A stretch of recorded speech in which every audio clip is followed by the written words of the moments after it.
இவளெல்லாம் பார்க்கிற போது நியாய தீர்ப்பு கொடுக்கிற ஆண்டவரிடத்தில் நல்லா பாருங்க, நான் சொல்லல, இந்த வசனம் எனக்கு சொல்லுகிற போது எனக்கு பயம் உண்டாகி போச்சு. சொல்லல, இவர் என்ன பார்க்க போறாரு, அவர் என்ன பார்த்துனா இருந்தாரு இல்லையில. எனக்கும் ஆண்டவருக்குள்ள மனசாட்சி தான். ஆண்டவருக்கு தெரியும், அவருக்கு மறைவா ஒண்ணும் கிடையாது. எத்தனையோ நீ சொல்லலாம், வரிசையா சொல்லலாம், நம்புற மாதிரி சொல்லலாம், மற்றவர்கள் அதை நம்பி தீரணும், வேற வழியில நீ சொல்ற வார்த்தைகள். ஆனால் நியாய தீர்ப்பு வருகிற போது அவருடைய கரங்களில் விழுகிறது. சொல்லுங்க, உங்களுக்கு உரிமை இருக்குது, எப்படி சொல்லுங்க, வராம கூட இருங்க.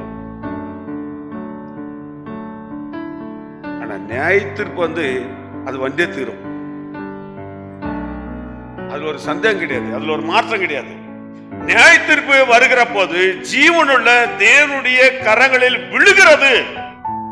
இப்ப நீங்க அது ஒரு எச்சரிப்பை எடுத்துங்க. நாம் வருவதற்கும் வராது இருப்பதற்கும், வந்து ஆகணுமா வராமல் இருக்கலாமா, சத்தியத்தை அறிகிற பிறகு நாம் மனப்பூர்வமா செய்யலாமா, இல்ல முடியாத சூழ்நிலை விடலாமா? சற்று யோசித்து பாருங்க.